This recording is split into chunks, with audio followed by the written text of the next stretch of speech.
That is very, very hot. Learning to self-soothe has been one of the most profound steps towards me healing my insecure attachment style and proving to myself that I can trust myself to make good, grounded decisions, that I can show up for myself, that I can make decisions and healthy choices from a regulated mindset. And I want to share some of my tips with you. I am Jess. I'm recovering from fearful, avoidant, insecure attachment style. If you're new here, welcome. Thanks for taking the time to watch this video. If you're not new here and you've been here before, welcome back. I am the creator of this channel, Secure Links. If you do enjoy this video, please consider liking this video and heading over to my channel and subscribing to my channel to support me towards creating more content. I don't know whether you like these types of videos if my channel doesn't continue to grow and people don't like my videos, so please show me some support if you do enjoy my content. Okay, so in this video I'm going to cover 5 kind of tips that really helped me towards, like I say, recovering from fearful, avoidant attachment style, the attachment style that is made up of both anxious, preoccupied traits and dismissive, avoidant traits. It's kind of disorganized, jumping between both of them. But this is going to be helpful for somebody with anxious, preoccupied traits, somebody who has mental health issues, really struggles with anxiety, has fearful avoidance tendencies like me, or somebody with dismissive, avoidant attachment style too.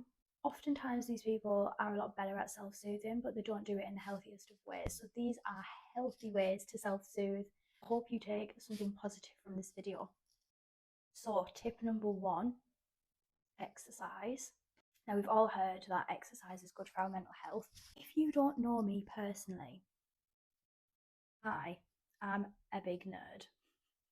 I'm that person. I like to know the why. I like to research around a subject, especially around neurodevelopment, the way that the brain works.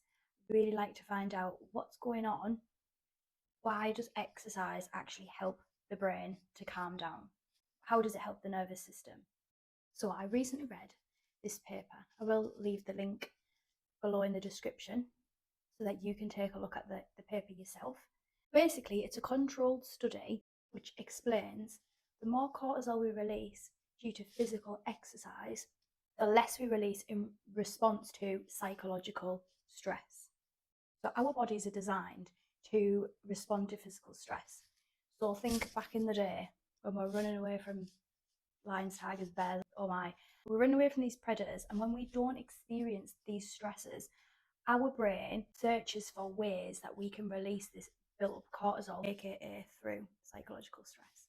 Or when we engage in physical activity, especially at a high intensity, even if it's for a short period of time, we tell our sympathetic nervous system, okay, you can come online now. We did a good job running away from them predators. Basically, we're done.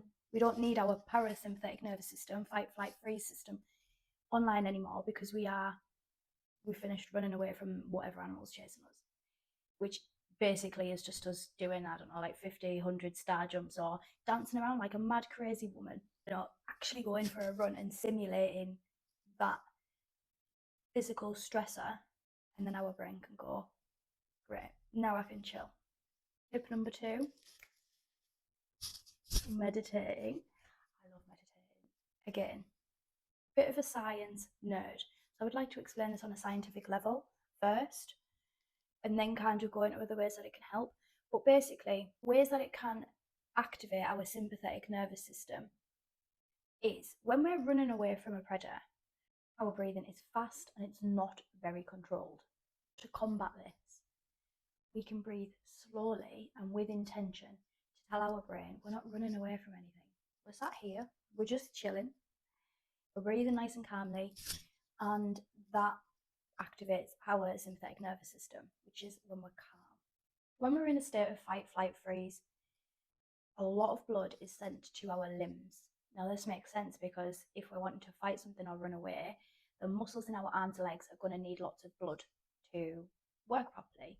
But ultimately what this means is that blood is taken away from our vital organs to compensate for threat and being able to fight and run away. That's why it's not great to spend a lot of time in our parasympathetic nervous system, or that system activated, because we're taking blood away from the inside, which is ultimately where it should be. When there's less blood in the organs, there's less blood in the brain. Less blood means less oxygen. Less oxygen means less efficiency. Less efficiency in the brain means more mistakes, which means more stress. And it's literally just a cycle that can be broken with intentionally breathing and meditating. Another thing that meditating really helps with is to prevent lots of racing thoughts in your head. When you meditate, you can sit and try and clear your mind of all thoughts. Now, it's not like if you get a thought, you're doing it wrong. You just observe the thought and decide, I'm going to push that away till later on. But you're observing what your brain is thinking about and what keeps coming back to your mind to decide when you've come out of meditation whether you actually want to take action towards that thought, or you need to do anything, or whether it's even important to focus on it all. Now, while this is the scientific explanation, if you are somebody that does like to focus on the spiritual side of things as well, like me, meditating helps you feel more connected to God, to the universe, to your higher self, whatever your belief is. When you're meditating and you're connecting to a higher source, helps you to feel like you're not alone in your worries, which ultimately can help you feel like it's less daunting to deal with. Now, carrying on, kind of similar to the last point, but I've got some notes that I do want to read from, because it is some content that I am going to link below. It's basically a video from Huberman. Now, if you don't know who Huberman is, you need to go and find him. You need to go and watch him. I literally adore his content. I'd probably kiss his feet, to be fair. Moving on from the weirdness. Huberman has a video that talks about something that we spontaneously do when we are in states of stress.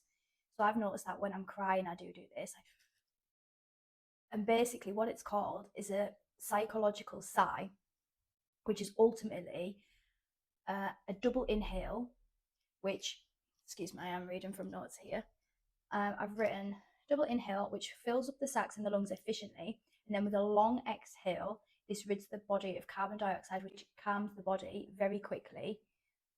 So yeah, you can give that one a try. So the last 2 points are a little bit shorter, but tip number 4, using essential oils. So I really like bed sprays and roll-ons and things like that of essential oils. A really common one that a lot of people use for relaxation, sleeping, anxiety is lavender, but there are other essential oils out there like bergamot, lemongrass, frankincense, ylang ylang, clary sage, and a lot of these have relaxing effects. There isn't just these ones. Literally go on Google, search in relaxing essential oils, focus your uncle, get yourself on Amazon, order some, try out. The last point, journaling. Journaling for me has been a game changer, absolute game changer, because getting the thoughts from out my head and onto paper really helps me process what I'm feeling, and then what is the next step, what am I going to do about this situation without losing control. So yeah, these are my top tips for regulating your own nervous system and self-soothing. I really hope that you found some interest, took something away from this video, and I hope that you have a really lovely day. Thanks for watching.